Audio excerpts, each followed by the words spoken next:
Welcome to English Unlimited, where we unpack big ideas to help you grow and, of course, improve your English along the way. And today we're talking about a feeling I think everyone knows, that feeling of being, well, of being stuck. Oh, absolutely. It's more than just a feeling, isn't it? It's like you're in a car, you have the keys, you know where you want to go, but you just can't seem to turn the engine on. That's a great way to put it. And it happens to everyone, no matter what your goals are, whether it's in your career or even in your language learning. Yeah, let's try a little thought exercise. Think about this for a second. Have you ever planned to do something important? Maybe learned a new recipe you've been excited about? You have Hmm. all the ingredients, you've watched the video, but when it's time to cook, Yeah. you just end up ordering takeout again. And you feel that little bit of frustration with yourself I afterwards, right? know. Or another one I see a lot is with work. You have a big Yeah. report to write. You Hmm. know it's important, but instead of starting it, you find yourself checking your phone, looking at emails, doing anything but the one thing you're supposed to be doing. We all have that one thing, don't we? That goal we keep pushing off to someday. We really want the change, but I don't know. The first step just feels huge. It feels like this giant mountain we have to climb, so we do nothing. Exactly. And the whole point of our conversation today is to show you that it's not a mountain, it's really just a small hill. And there's a specific, really simple 63-day roadmap we can use to climb it. So our mission today is to break down a practical strategy, a plan to help you get unstuck. It's all about finding the courage, but not for some huge, life-changing leap. It's about finding the courage for tiny, consistent steps. And this strategy we looked at is broken down so well into 3 simple blocks of 21 days each. Right, breaking down that big goal into smaller pieces. But before we get into the numbers and the days, I think we need to understand the problem. Where does this stuck feeling even come from? We have to start with this idea of the comfort zone. And it's really important to understand this in simple terms. The comfort zone. It's not a bad place. No, not at all. It's comfortable. Exactly. It's safe. Everything in it is familiar. You know what to expect. It's warm. It's easy.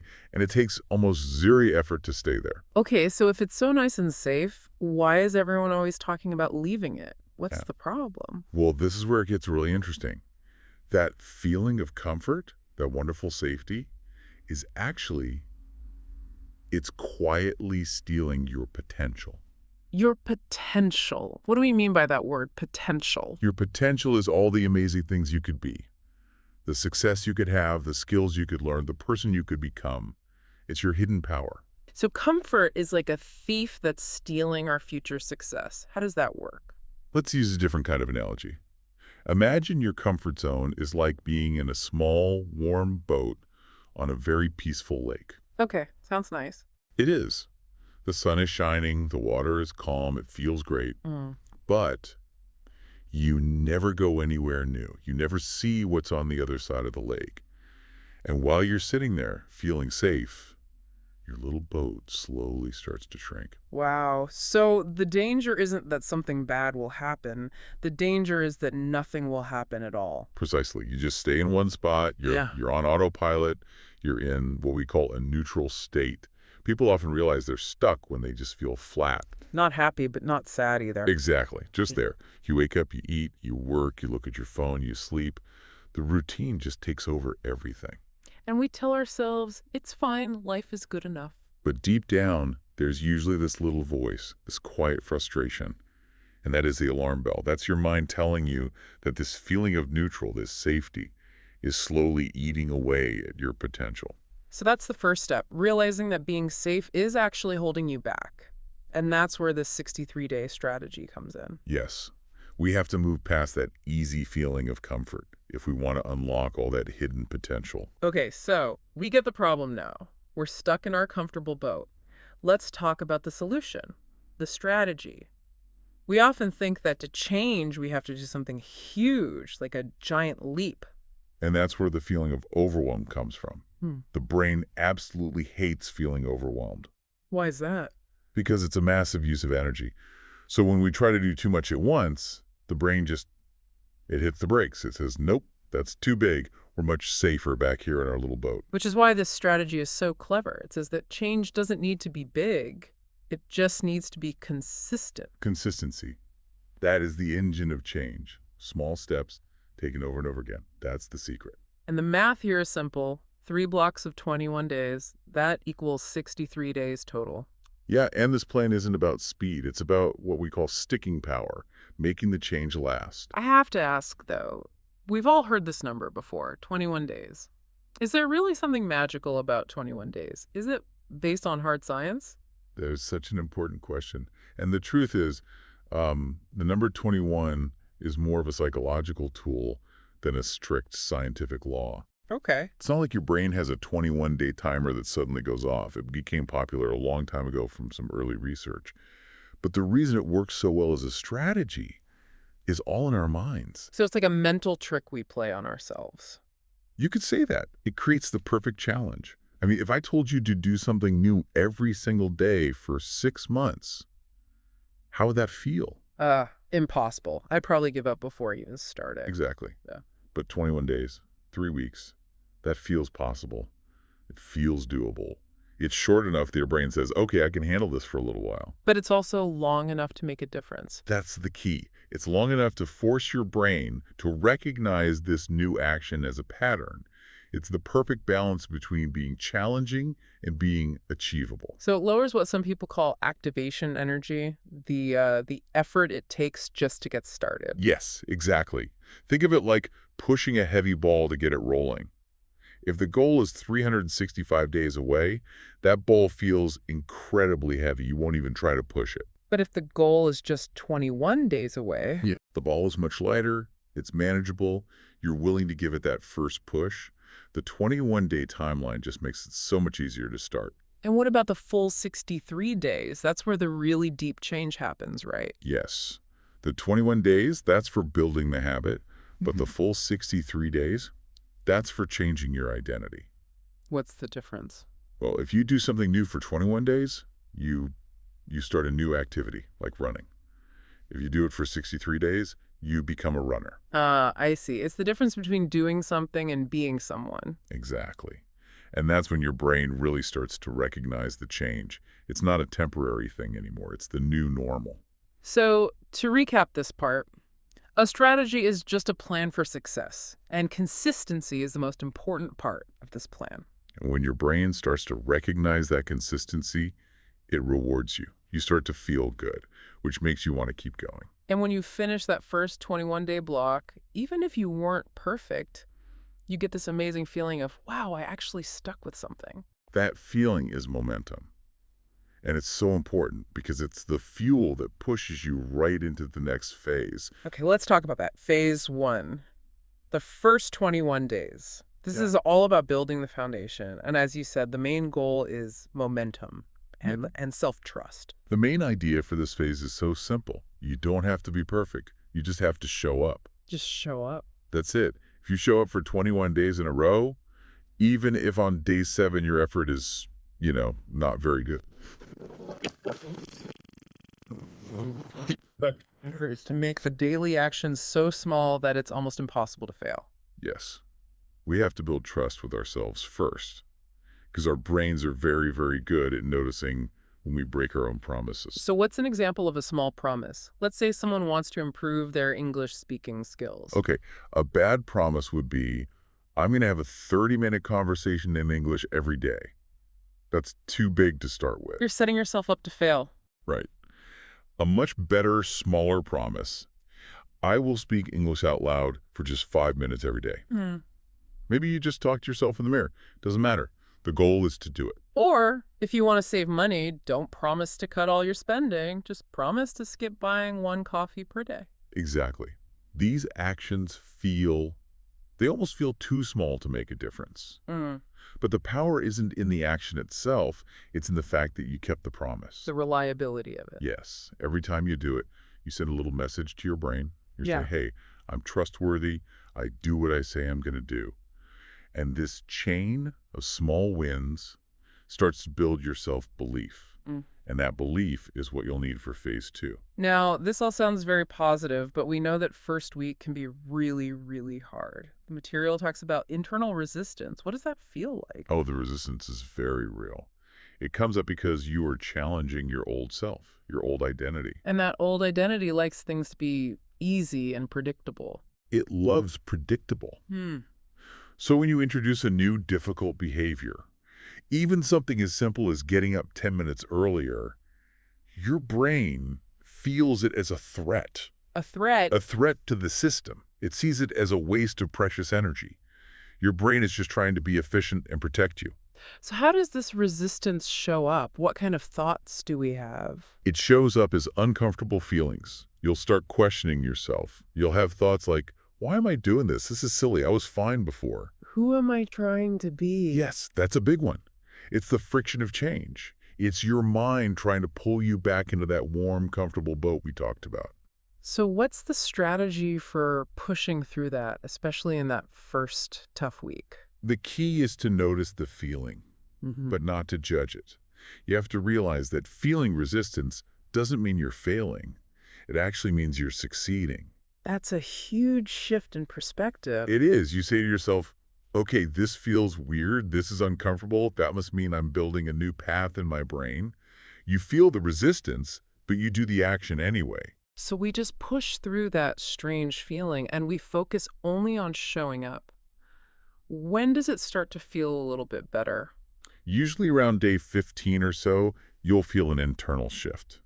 The results might not be visible to anyone else yet. Right, nobody can see that you spoke English to yourself for 5 minutes. No, but you will feel it. You'll start to have more brain energy. You feel lighter.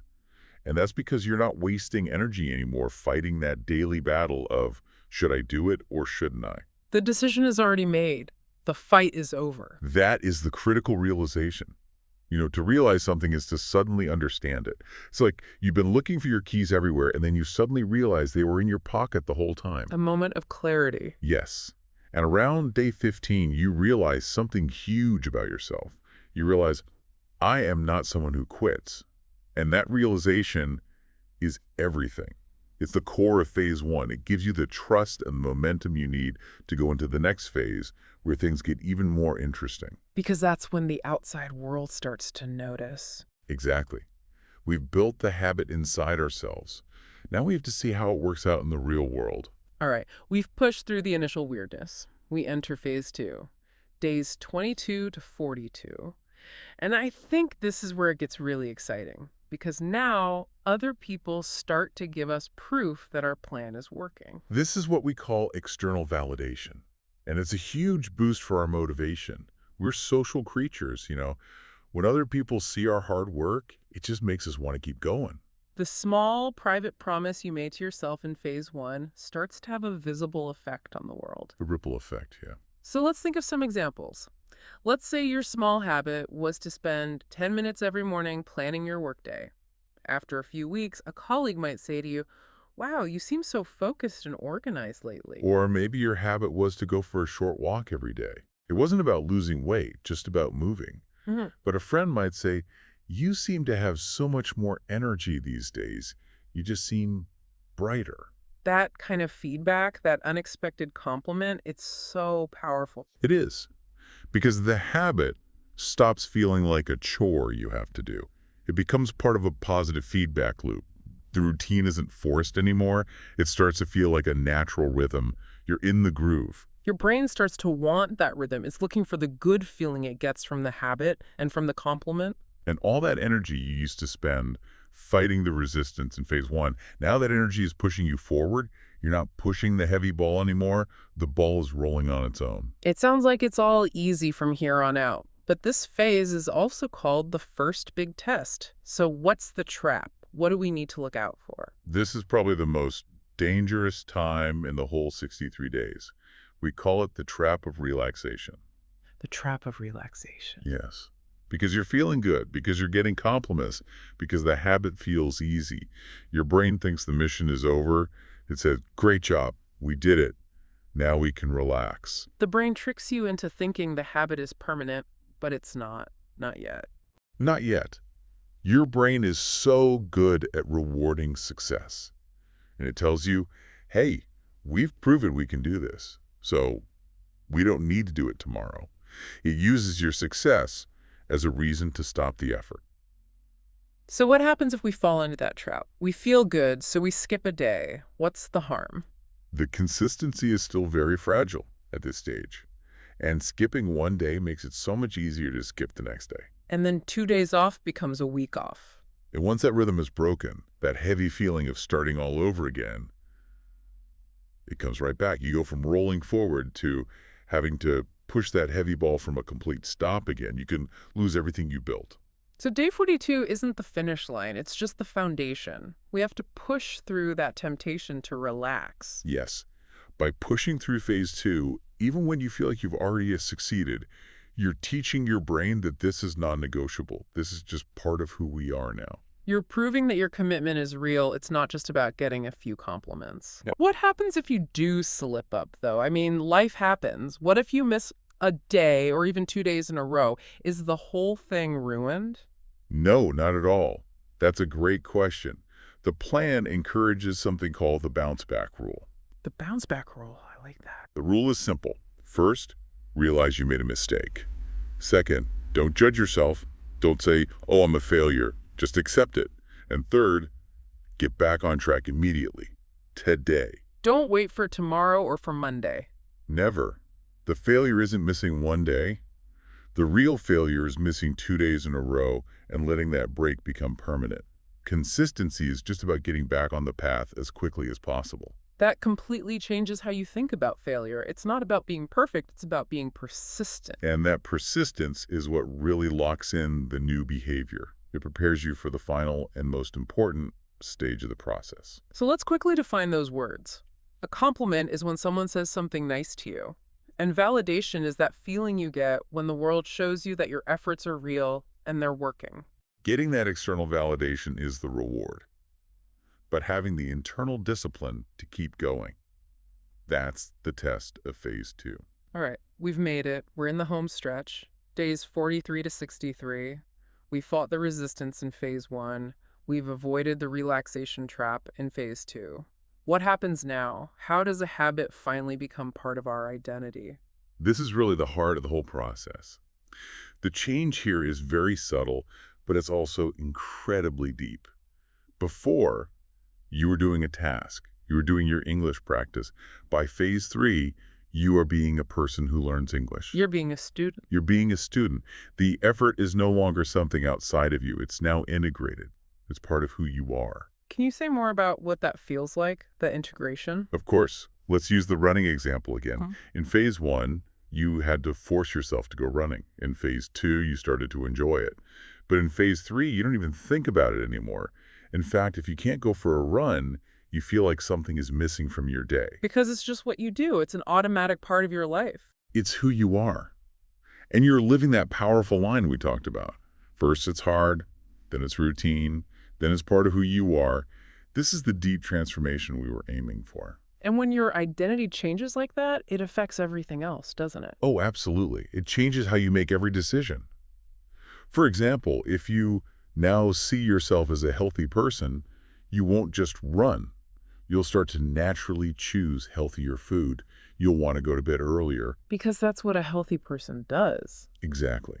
The one small habit creates a ripple effect that touches every part of your life. And the material also points out that this ripple effect goes beyond just you.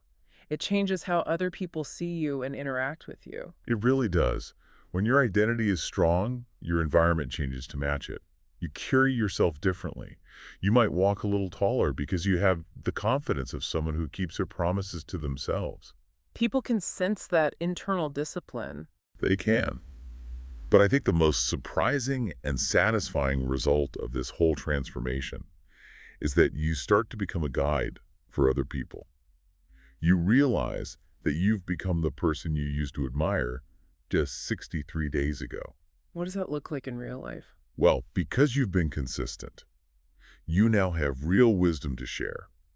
A friend might come to you and say, I really want to learn a new skill, but I just can't get started. And you actually have real advice to give them. You have the best advice. You can tell them, don't try to learn everything today. Just start with 15 minutes. Just show up. Your own journey becomes a map for other people to follow.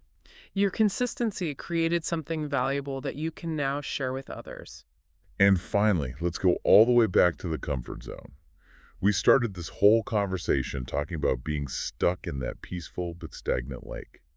By day 63, you have a brand new comfort zone. But this new one is different. Very different. It's a place of earned strength.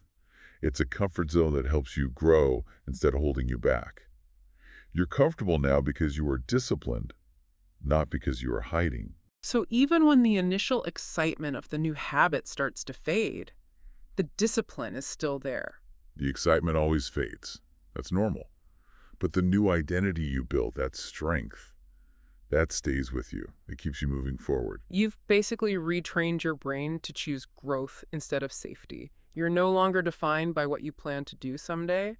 You're defined by what you do every day. And that trust in yourself. Yeah. That is the most valuable thing you will ever build. And you could apply it to anything at all. Okay, so let's quickly review the big words from this final section. Yeah. We talked about transformation. A transformation is a really big, deep change where the person you are on the inside finally matches your actions on the outside. And that leads to a new identity. Your identity is just with who you are, your character, your values, your habits. And this 63-day strategy lets you choose and build the identity you want. This whole process is about changing the story you tell yourself. From, I'm someone who has trouble starting things, to I am a consistent person. And remember, your identity isn't permanent. You always have the power to change it as long as you're willing to show up. So as we wrap up our conversation on this 63-day plan, just take a moment and think about your own life. You have definitely done harder things than this. Committing to a tiny action for 63 days is completely within your power. That's really the main message, the future you want. It's not some far-off dream. It's just one consistent step away from where you are standing right now. The power is in that daily rhythm. Let's do a quick tour of the important vocabulary we used today. Not just the definitions, but how they fit into this plan. We started with comfort, that safe, warm feeling that can hold back your true potential. We talked about using a strategy of 21-day blocks to fight through the initial resistance. Right. Then we celebrated that internal realization of self-trust in phase 1 and the external validation and compliments you get in phase 2. And it all leads to the final goal, a total transformation into a new identity, one that's built on real strength and consistency. These words are the tools. They can help you think about your own journey. And we really want to encourage you to start using these ideas right now. Think about everything we've talked about. What's the one word or lesson that really stood out to you today? Maybe it's the idea of potential, or maybe it's just the importance of consistency. Yeah, we want you to take this knowledge and use it. What is the one tiny step you're going to commit to for your first 21-day block? Is it 5 minutes of English practice? Skipping one expensive drink? What will it be? Whatever it is, write it down in the comments below. Or just write the one word that was most powerful for you. Share your thoughts with us. We'll be right here, cheering you on as you start your own 63-day road. Thank you so much for joining us for this discussion. Keep learning, keep taking those small steps, and we will talk to you next